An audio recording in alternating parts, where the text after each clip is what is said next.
Let's take just a good 10 seconds to honor the leadership of our house.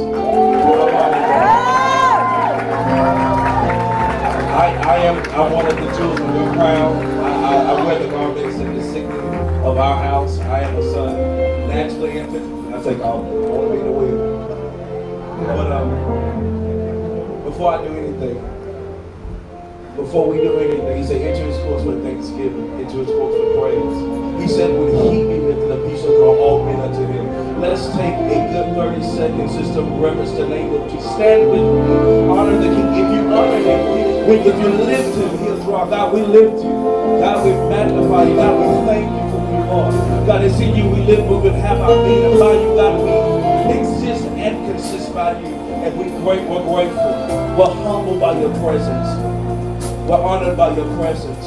And if you guys can do me a favor, ask the Holy Spirit to do nothing to grieve my friend.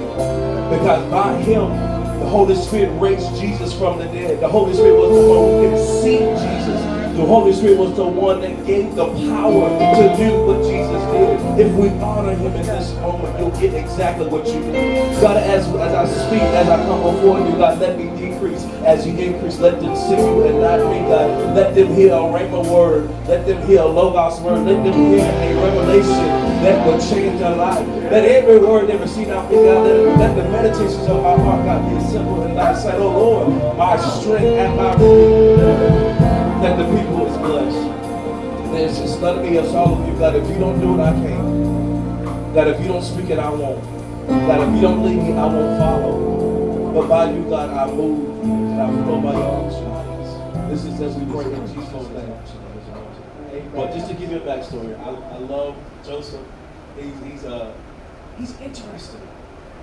This particular individual, you can see, started from the lowest place you could think of as a nomad to becoming a ruler. But the background story is interesting. We was writing down and we were watching this video of the movie of Joseph, and something stuck out because I wanted to prepare myself, try to immerse myself in what God wants me to minister on. And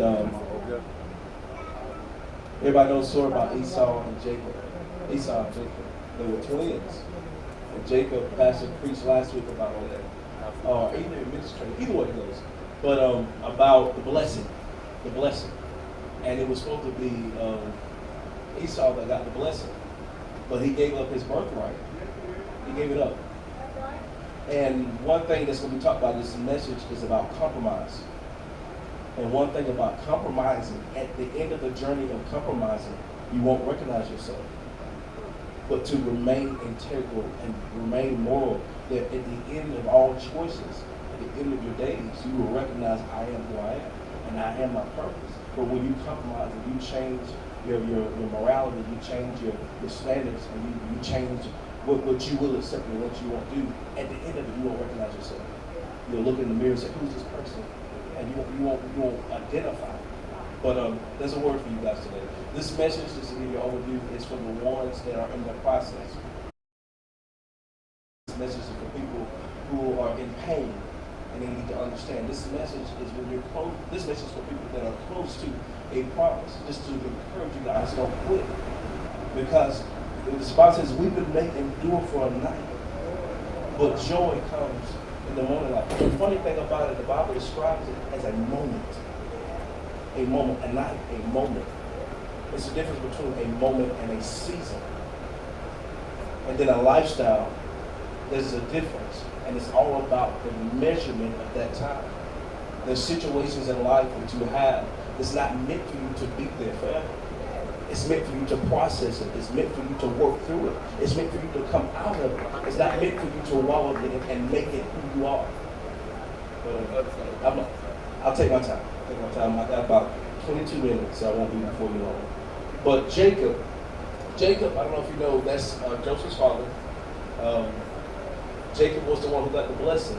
But you know, I like Jacob. Jacob's the type, he sees what he wants and he goes after it. So he found him a nice little honey girl. Hey, go talk to her daddy. See what's what. I can buy her. Back then you could buy women. Now you can buy them too, but you don't want what you buy. turn it back to assembly. They ain't got no return labor on them. You stuck with them for life. Me and my wife, we believe that. There's no divorce with us. You better see me every day. And I got a Holy Ghost. You can't kill me. I smell everything I eat. But thank you, Lord. But the funny thing about Jacob's story, Jacob decided, and I love it because I see what Joseph and the brothers got that work ethic. You know, there's a thing that you see that paints a picture for you that you become. Anything you desire to be in life, you put yourself before it. And one thing I like about the people God has always surrounded me with, which were leaders. My mother was a hard worker. She normally had 2 jobs. My biological father, even though he was in and out of prison, every time he come out, he got him a job. Yeah, and I've been there 6 months. But every time I look around, that joke got something he got going on. But anyways, from the leaders, from the late White Woods, who got him agreed with, man had more jobs than Sprint or Verizon. So he had a lot of occupations that he did, even to my current and mandatory passing parents here. You can't catch them in one mode, they stay in 10. From pastoring, from parenting, from mentoring, from coaching, from working, you name it, they do it all. So I've been told a lot, I'm a jack of all trades, but I know what season I'm in. This is the season, and I thank God for it, because most of you guys have seen me in neutral. Most of you guys have seen me in a limbo state. But this season, God has given me the opportunity to not just to move, but to build at the same process. And I've already planted, so some of that harvest is already coming. So I have most of the things happening in one setting. But what that gives me the luxury to understand, okay, I know I'm in this process. And when you're connected to God, you're never surprised.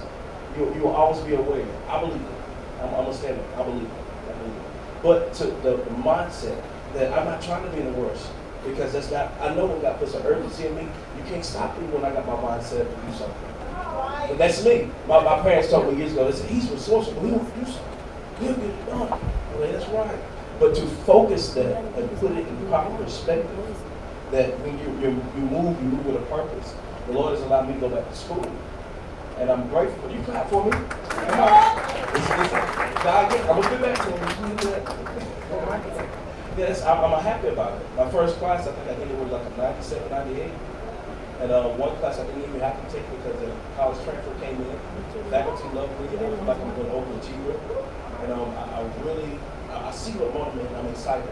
My wife got me back to school. She got to the process of her doctorate. Yeah, excited. Yeah, I'm going to get mine too. I thought I could get an honorary. They said I could come back to work for him. But he knows me. He's going to let me do it in 5 to 6 years.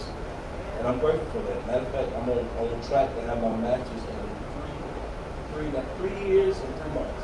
The master's, from 0 to master's. I'm grateful for that. But moving on. The process. They talk about Jacob. Jacob was a go-getter. Jacob was a hard worker. And he wanted this chick. He's a fine piece. How did the hip, like my dad said, hip, lips and fingertips? Yeah. Right. And the mindset, he was willing to work for what he wanted. And he was determined. He sold himself, he put himself in a contractual agreement to serve her father for 7 years. And the father promised him that he would give him his daughters hand in marriage. But he had 2 daughters. And he handed her the ugly one. He handed him the ugly one first. And he was so up about it. He said, okay, I'm going to work with you because you ain't got but 2 daughters. So he spent 14 years. But the thing with his work ethic, one thing I thank God for is he said, your gift will make room for you, bring from the great amount of men. You have the ability to paint your narrative about your work ethic, your gift. And he had a gift to serve. And he left with a blessing from that situation. Not only 2 of his daughters, but a lot of his assets went with him as well. To where it bothered him. He was trying to convince him to stay. But you know what? After you have suffered a while, but we'll move forward. Stay with him. The cool thing about this, he's a man. So he had a whole bunch of kids. Me and Brittany are wives. We made sure that little, hey, like, wait a minute, we own it. We own it. But we enjoy ourselves, but we own it. We own it. They catch us sleep. We love our kids. It's y'all's kids. We ain't got no kids. Yeah. Amen. We was with some kids this weekend, and I love my wife, y'all. She's a fireball. She's humble, but sometimes, like different modes, you never know. But you have to, make sure she's all right. And they had us. We had to have people we had to kind of like oversee. And she kept up for the most part, and she kept a good attitude. I like that about her. My wife is coming out of doing what she's done for 20, 30, how many every year she is, doing it to really trying to change and to grow and to morph into the mighty woman of God that she is and I'm grateful for that. And I'll say this little note, just a quick note. The only thing that's consistent in time is change. The only thing that's consistent in time is change. So why don't you? If you're doing the same thing you've been doing 10 years, you're behind. They say statistically the church is 50 years behind the world. We're supposed to be the tip point of the spirit of innovation and change. For the longest, believe it or not, when you talk about churches, they have a wealth that doesn't match countries. It's unbelievable. Think about all the wealth and resources that churches around the world have, but yet we're lagging behind. The Bible's not the Bible, but my definition of tradition is frozen success. Things that work in a moment in time that you think needs to be carried out for forever, and don't have a mindset to evolve and to change and to grow. What worked yesterday might not work for today. And God gives you the mindset and ability to strategize and to be presently minded to move these issues. But we'll get there. I'm moving. I'll make good time. Okay, so he worked. He got what he wanted and more. Fast forward to Joseph. At this particular time when he had Joseph, which was the first son that he had with Rachel. Leah was ugly. I know y'all got a sister. I'm not talking about y'all family. But Rachel was the pretty one. But by the time he got Rachel and they bore a child, he was in his old age. So Joseph was considered the miracle child of his old age. So while the 10 other brothers went to work in the field and to man the assets of Jacob, the mindset of the father was he felt something different with Joseph. He did. And everybody knew it. I can identify that. I've been like that son to where there was a uniqueness about me from everybody that called me a son. They could see something. And not that they favored me, but how they dealt with me was different. Even though I would probably get fussed at the most, people felt an animosity towards that, like I was being considered a favorite. But to know wisdom is to know how to train up a child in the way he should go, that he won't depart. It's like that. But to know that, and I was accosted. I was accosted from a child. I was ostracized as a child. I was even ostracized at school. I was ostracized in different programs I was at. And I've always been a person, I've always been helpful, I've always tried to be funny, goofy, I always tried to love.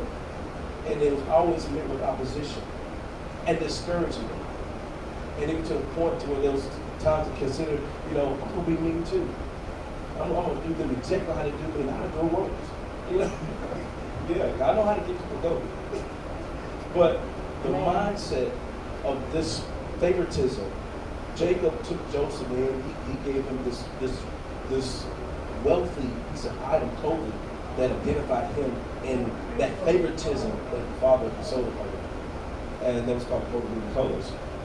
The crazy thing about it, he kept him in, he taught him how to read, write, in different languages, while the other brothers went out and had to work until the field.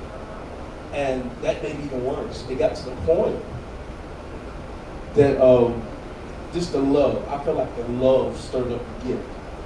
And Joseph had the ability to not only dream dreams and have visions from the Lord, but to interpret them.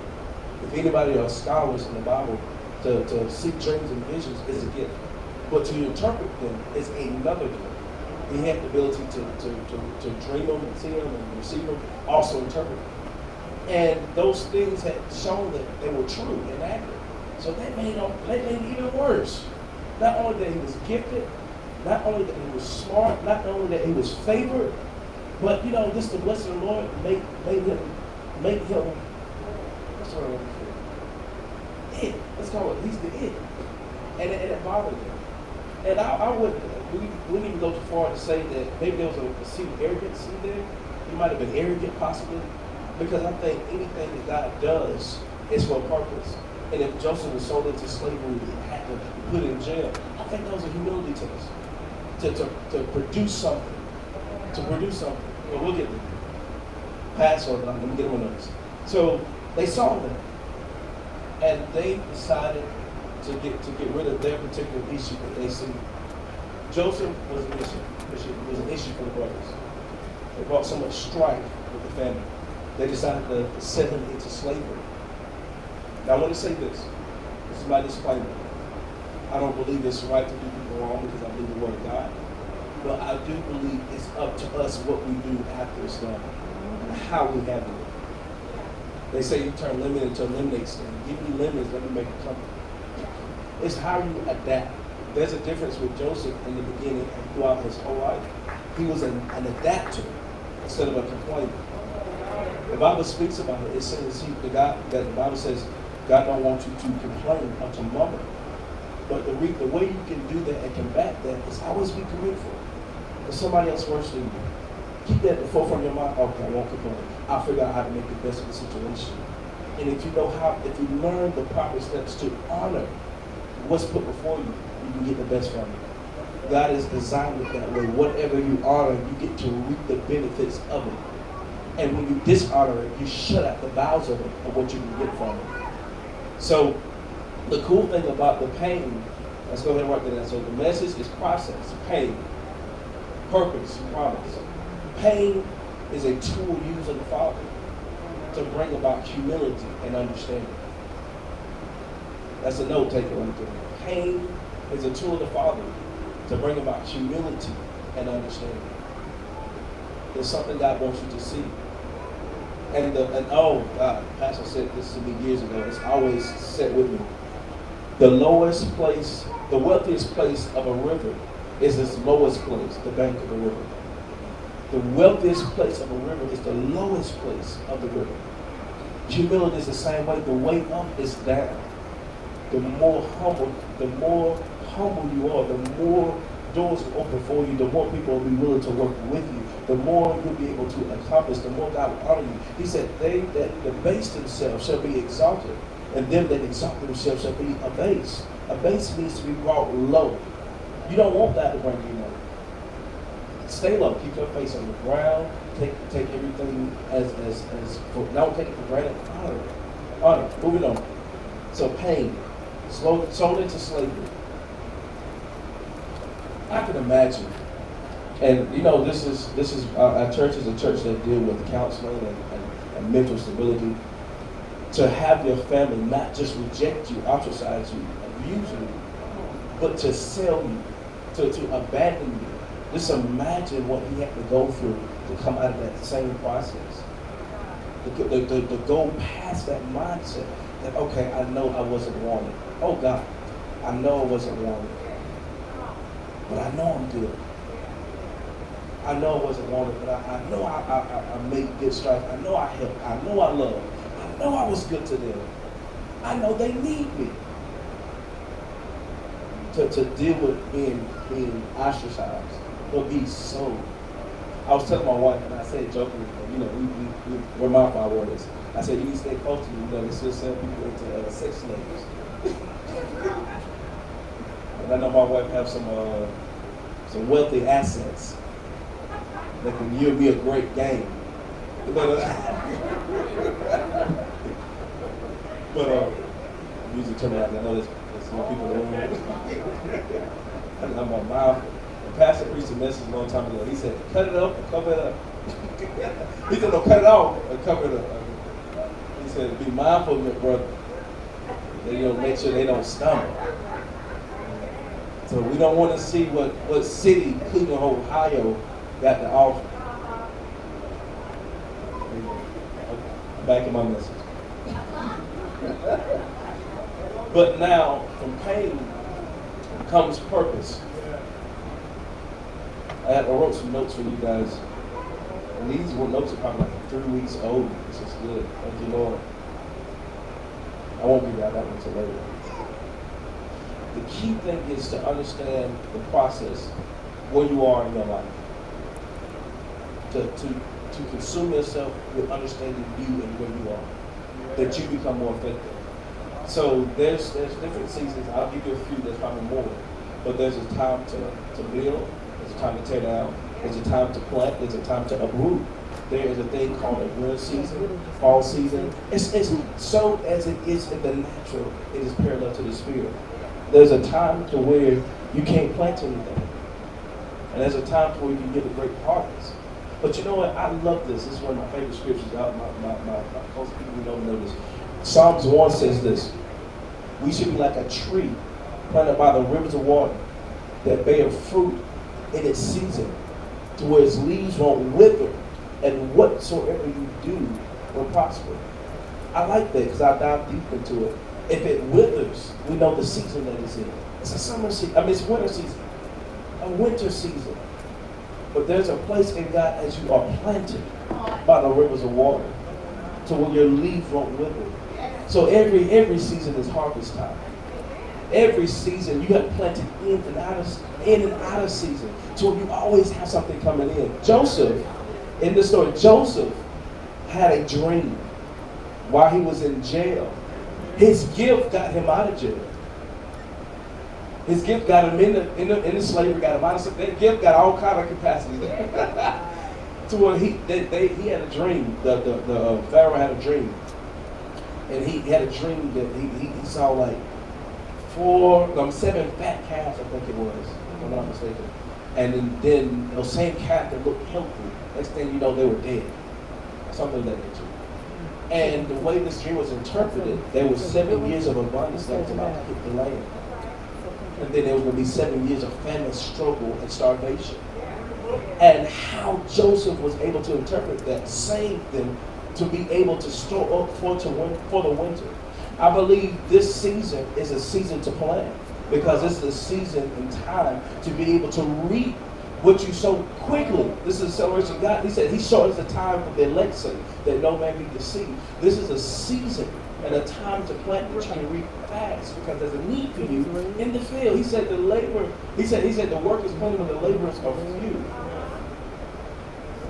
It is time. I know what season I'm in. Every time we get a chance, we're doing something every day. We're trying to push this wheel, we're pushing this wheel.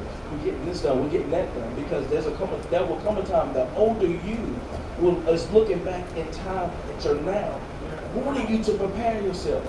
Because you won't be able to work always. You won't be able to get yourself easily out of bed like you used to. So the older self is depending on you to make good, wise decisions, and to plant that you have a harvest that you can live off of for your days.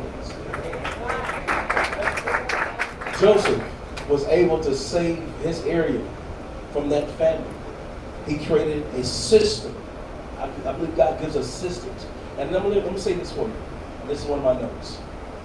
God wants you to be a resolver instead of a complainer. Look at life as a problem. And I wish I had an analogy.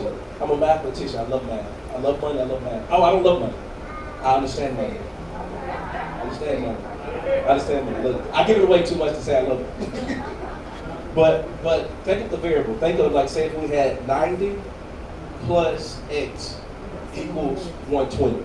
Imagine, let's go with me, because I think, let's go with me. 90 plus X equals 120. Think of 90 as what you know how you got there. How you got there, where you are. Think of 120 as the answer. The Bible is our answer. We know what the end product is and what it looks like. We know in our minds where we want to go and how we're going to get. No, where we're going to go. 90 is how we got there. The X is the unknown variable. But that's the tool, that's the word, that's the pathway, that's the process, that's the purpose. to say that, to say this, he created a system to help them to be able to combat the situation that's about to take them. It's good to be connected to your Holy Spirit. The Bible calls the Holy Spirit the leader of all truth. It is your win-win situation. It will give you insight and instructions on how to do, and even let you know when it's coming, that you may be able to prepare for those harsh winter seasons. Moving on. Got a couple notes. Understanding where you are. One of the tools I gave you is to understand the seasons. It seems like stuff is going wrong. It seems like there's a lot of heartaches. Understand what season you're in, and understand why. How you can do that is through the Holy Spirit and His Word. He said it will be the Lamb. He said that you don't want, not by sight, but by faith. What is faith? How is faith? How do you get faith? How does faith come to you? It says hearing, and hear by the word of God. He also said this. He said, He said, He writes thy word on my heart, the tablets of my heart, that I may not sin against you. He says, if your ways please God, He makes even your enemies your footstool. These are tools, these are tactics, these are strategies. That there is a, how do I put it? The X factor is God. Is when you see people take God off of the throne seat of their life, that things start to come apart and shatter. But when you put God in proper perspective, He says, seek first the kingdom of God and all His righteousness, and everything else will be added unto you. The win-win situations with God. He said, in thy presence is the fullness of joy, and at thy right hand are pleasures forevermore. That's Psalm 16:11. Everything you'll ever need is with God, in God, for God, all of our God. And you know what? I put it like this. If God don't do it, I'm not saying bees. But you know what? He gives us the ability to do. But you know what the funny thing about God? He will give you the desires to want to do of His good pleasures. He says He's working with you in the will and to do of His good pleasure. I think it's Ezekiel. He said he saw, and this is my interpretation of it. He's the will in the middle of the will. How you're able to see your life and where it's going. Study yourself like a tree that's planted. Check your fruit. Your fruit will be the indication of what you're rooted in. Check your fruit. And if it lines up with the Word, if it lines up with God, then it must come to pass.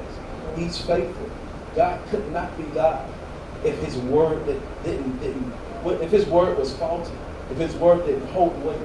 This would have faltered years ago, millions of years ago. But He says, when heaven and earth shall pass away, He said His Word will be there forevermore. We walk on this. Y'all look at me and Brittany, I don't know what y'all think, but it looks like we're blessed. But we just know when we're going to reach for it, it's there. We don't know how. But we're grateful. Every time we turn around, somebody's putting something in our pocket. Little blessings are coming unknown. And even to the point to where it's like we don't have to make it happen because it comes together. The kingdom of God, things work for you. And not you work for things.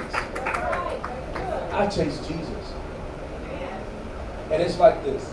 And this is the word. And we know this. Whatever a man consumes in his mind, so is he. Whatever you put in your space is you. If there's a situation like maybe with my wife, we get into intense conversations. When she's wrong and I'm trying to tell her how she's wrong. No, but when there's situations, and this is how I analyze it at times. There's sometimes I take the ride. Let's go. I don't want to prove a point. This is not what we want, so I'm going to show out with you. Anyway, but the mindset is if this is not going to be important 5 or 10 minutes from now, and we're upset about it, let's not even waste our time with it. If this won't matter tomorrow, if this won't matter next week, then let's not spend our energy on it. It said, think on these things which are lovely, which are good report, which are eternal. Think on these things. And that's what we do. These are practices we put in our house. And what's crazy about it, our substance is blessed. Amen. But let's go back to Joseph. Joseph sold into slavery. He works his way out of slavery and works his way up to Potiphar's house. And the crazy thing about it is because of his work ethic, he was honored, that he was promoted. Allow your work to speak for you. Close your mouth. And when we say work, let's say fruit. Let your fruit speak for you. Close your mouth.